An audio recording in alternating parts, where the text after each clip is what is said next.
Doctor Martí Bosch, ¿cómo se pasa de la práctica de la oncología pediátrica a la práctica de la medicina natural, sobre todo teniéndose en cuenta que suelen jugar en terrenos bastante diferentes? Bueno, yo diría que la medicina natural no se lleva mal con la oncología, sino que diríamos que determinados sectores se empeñan en llevarse mal, pero es que medicina es medicina. Entonces, otra cosa es las actitudes personales de profesionales o etcétera. Pero yo he trabajado y he estudiado una medicina, digamos, académica. Esta medicina que estoy practicando para mí hoy es tan académica como la otra, como la que me enseñan en la facultad. Es una medicina que no me la han enseñado, pero no porque no existiera, sino porque sencillamente no me la han enseñado, pero está, por eso la he podido aprender. Entonces, ¿qué es lo que te hace llevar, qué te hace pasar de una medicina a otra? No es que pases, es que realmente cuando estás en una planta de hospital viendo a niños tratados con quimioterapia, devolviendo, encontrándose fatal, pidiéndote a gritos que no le pongas la quimioterapia, que no la quieren recibir, que la rechazan de plano por lo mal que se encuentran después, no me hagas esto, Alberto, no me hagas esto. Entonces te sientes como diciendo, ¿qué le estoy haciendo a este niño?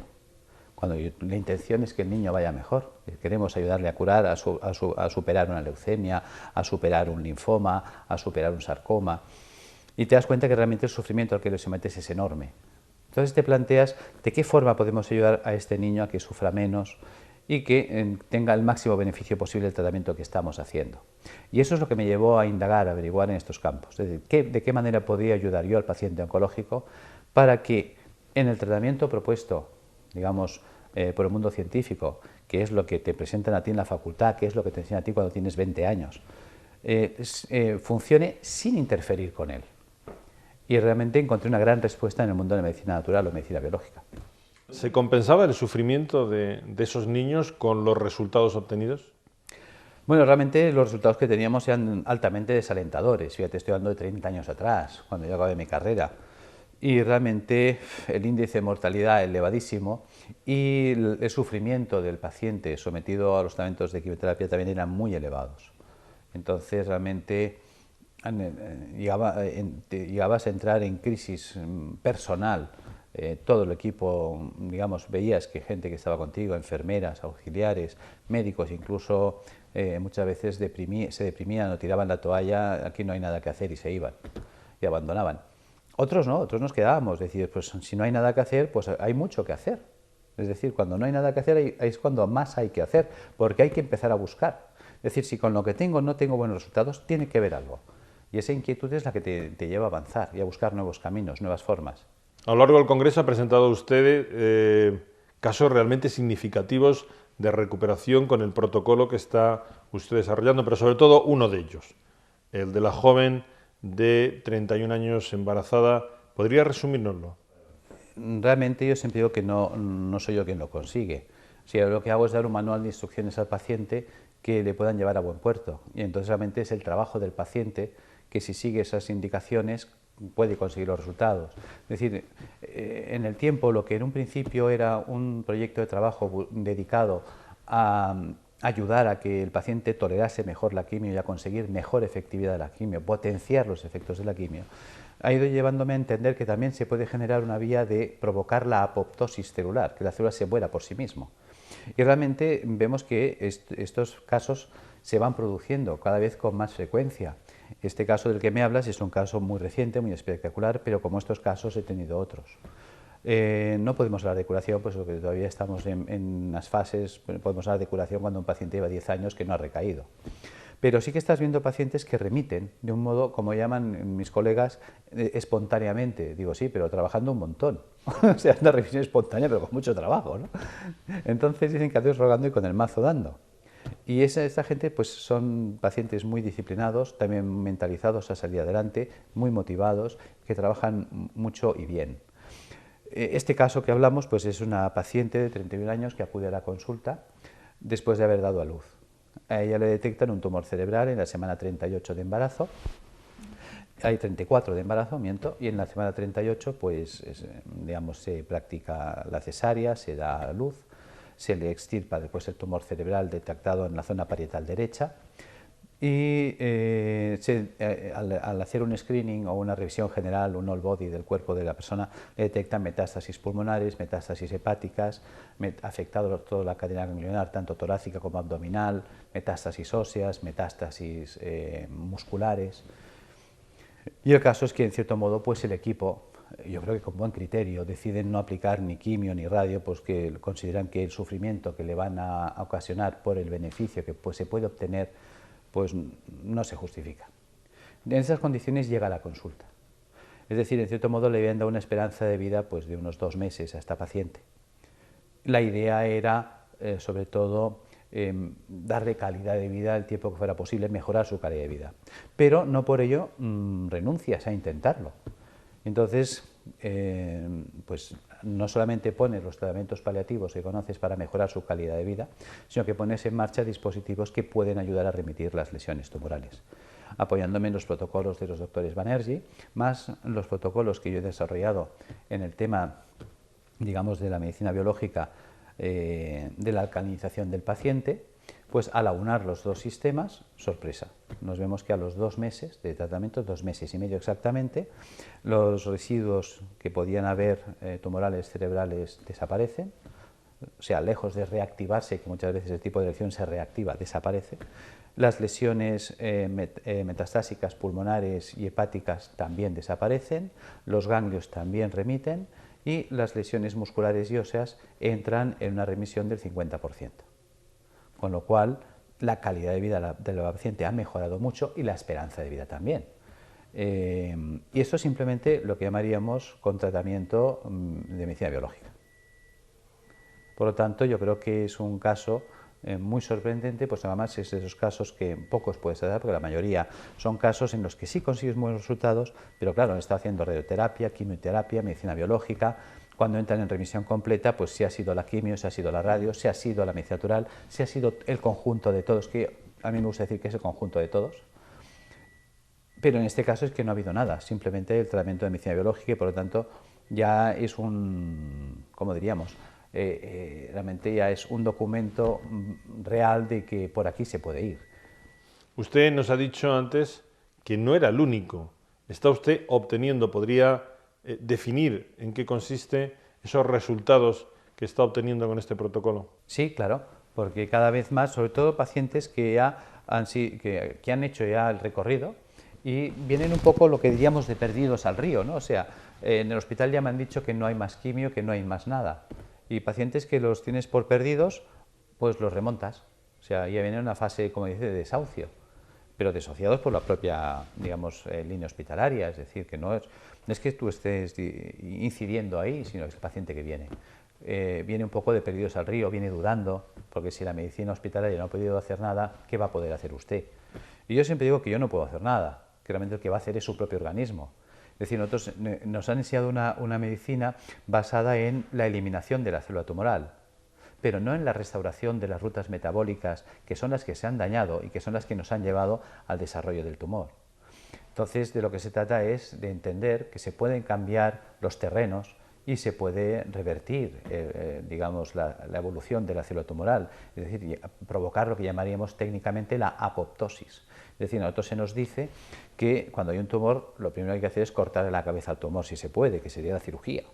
En caso de no poderse cortar la cabeza, de no ser quirúrgicamente tributario el tratamiento, pues se puede plantear la radioterapia a la hoguera, o sea, quemar el tumor, achicharrarlo. La otra opción sería la quimioterapia, el envenenamiento, envenenar la célula tumoral. Y si la quimioterapia falla, la cirugía falla y la radioterapia falla, pues ya no hay nada más que hacer. Entonces, nosotros estamos en la cuarta vía.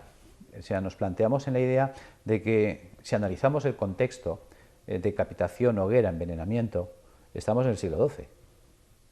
Realmente no hemos avanzado, podemos dar un cuarto paso. Y además tampoco no hace falta, no hay que ser peyorativos con el siglo XII.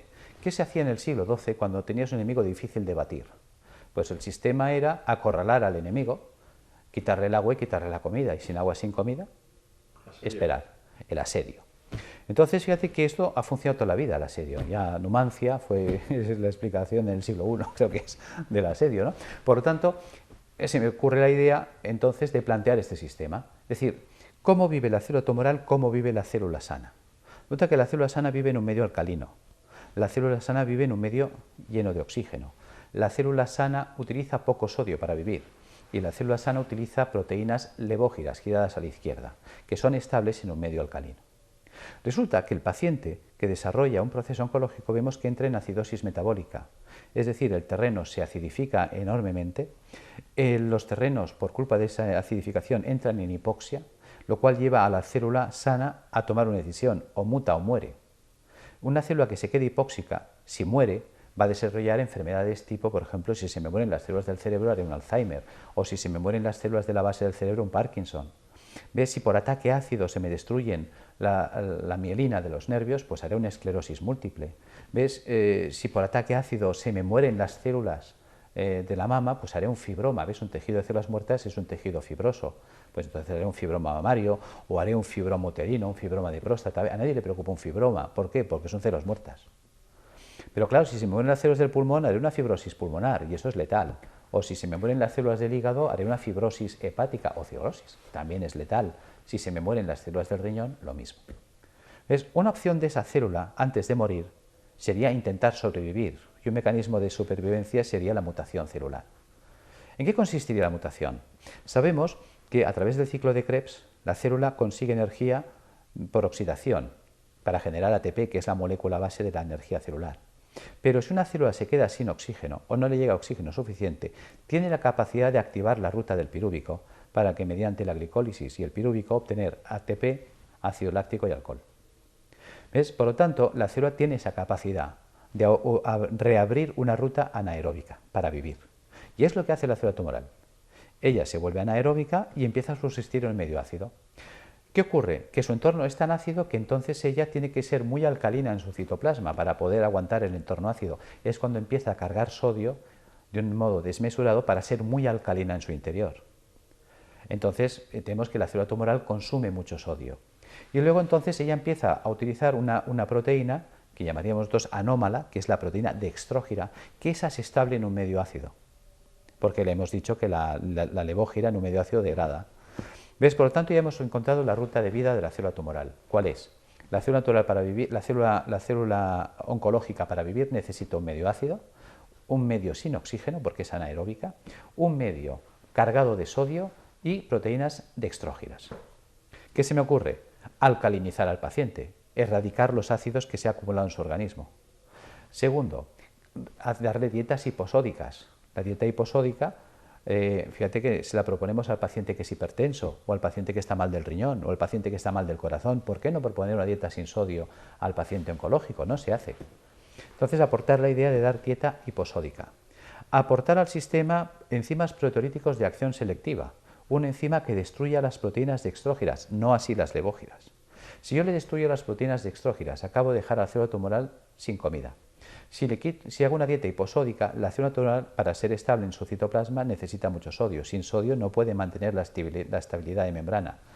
Si le quito los alcalinos y los ácidos, ella se encuentra en un medio alcalino, donde además empieza a llegar oxígeno, y el oxígeno es tóxico para las células anaeróbicas. En ese instante, la célula no tiene más remedio que sucumbir por apoptosis. Le hemos cambiado el ecosistema. Y esto está dando un resultado brillante. Es lo que estamos viendo en estos momentos, que por eso cada vez esos casos que estamos viendo son más, digamos, más abundantes. ¿Qué herramientas terapéuticas se está utilizando dentro de su terapéutica? Bien, me planteé de qué manera podemos hacer llegar un sistema terapéutico eficaz al paciente. Porque el paciente ya tiene bastantes problemas con su enfermedad, como para que nosotros le generemos más problemas. Hay que simplificar su vida y simplificar sus medios. Entonces, una de las cosas que hice fue leerme libros y textos.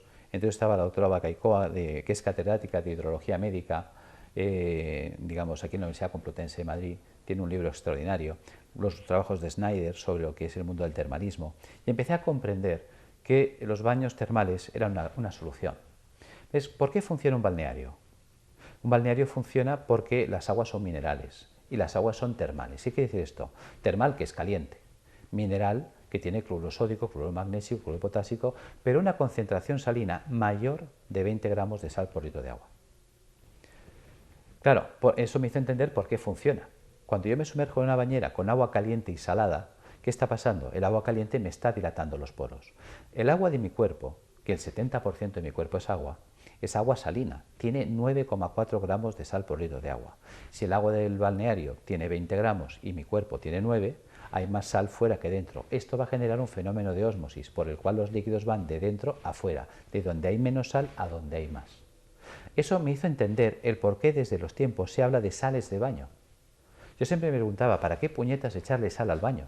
Tenemos bañeras en casa y entonces se me encendió la bombilla. Me di cuenta que la bañera que tenemos en casa es un balneario casero de alto rendimiento y de bajo coste. Quizás te parecerá tonto, pero claro, me puse a pensar, ¿quiénes fueron los primeros que tuvieron bañeras en casa? Y eran la gente de clase acomodada económicamente. En los años 40 la gente pobre no tenía ni váter al corral con las gallinas. Las clases acomodadas económicamente son las que tenían bañera. Luego te das cuenta que los que iban a los balnearios eran la clase económicamente acomodada, puesto que un balneario no es barato. Un balneario hoy baratito te puede costar 120 euros al día. Luego una estancia de un mes en un balneario a 120 euros al día te costaría 3.600 euros. Y entonces, claro, te pones a pensar como el ciudadano de pie. ¿Ves? La gente siempre critica al rico porque dice que el rico es el que nunca compra tabaco, siempre lo pide. Y claro, dices, por eso es rico, porque gana y no gasta. Y claro, la definición de rico viene al pelo. ¿Qué es un rico? Un rico es un señor que siempre está pensando cómo tener las cosas sin pagar, que por eso es rico. Entonces el rico es el que se da cuenta que el balneario cura, lo que no sabe por qué, y lo hace estudiar. Entonces le cuentan que el balneario cura porque las aguas son termales. Dice, bueno, pues que me pongan un termo en casa. Las aguas son minerales. Dice, ¿qué mineral tiene y cuánto tiene? Coge un químico, analiza y este le da esta solución, que el agua del balneario tiene 20 gramos de sal por litro de agua. Vale. Dice, pues que me haga una bañera en casa que llenada hasta la mitad cubique 100 litros. Las bañeras estándar cubican 100 litros llenadas hasta la mitad. Claro, y en todas las casas hay bañeras. Es rara la casa que no tiene bañera. Pues le dices al paciente, ponga usted 2 kilos en la bañera. ¿Por qué 2 kilos? Porque si yo pongo 2 kilos son 2.000 gramos. Si yo pongo 2.000 gramos en 100 litros de agua, tacho 2 ceros, 20 a 1. Ya tengo un gradiente osmótico. El agua caliente del termo, el agua termal, el agua caliente dilatará mis poros. ¿Qué interés tiene que la bañera cubique 100 litros hasta la mitad? Sencillo, cuando yo me meta en la bañera, por el principio de Arquímedes, el nivel del agua subirá. Si fuera hasta arriba, se desbordaría. ¿Entiendes entonces lo que es la bañera? La bañera es un seguro de vida que nadie nos ha enseñado a usar.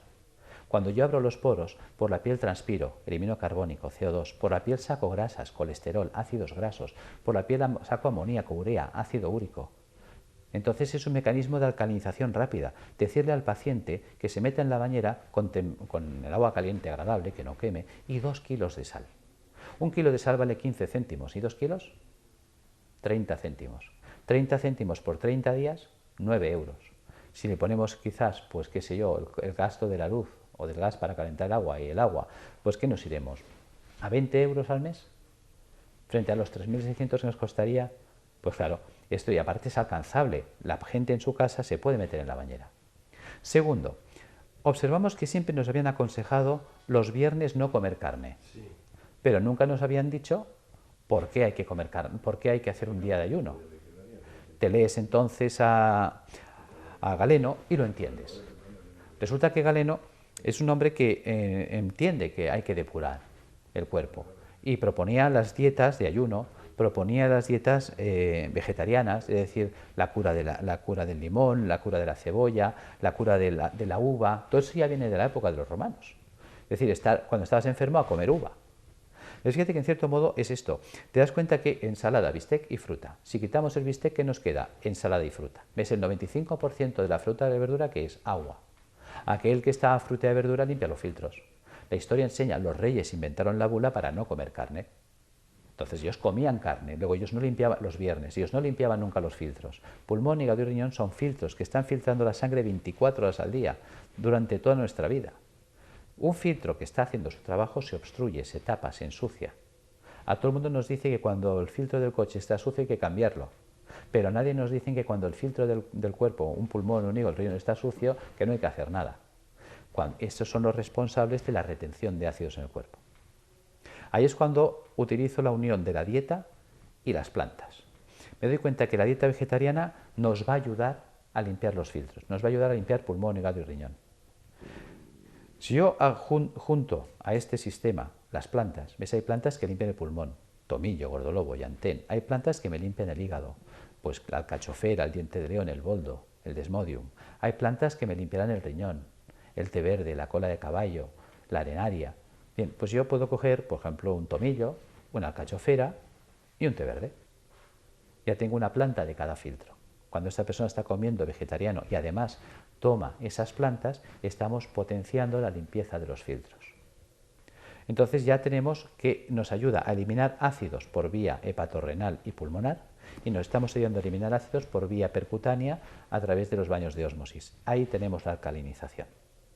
Podemos mejorar el rendimiento funcional de pulmón, hígado y riñón. Sabemos que la vitamina B, por ejemplo, es diurética. Cuando tomas vitamina B verás que inmediatamente la orina se vuelve muy amarilla porque se excreta por riñón, pero es que activa la función renal. Cuando tomas vitamina B orinas más.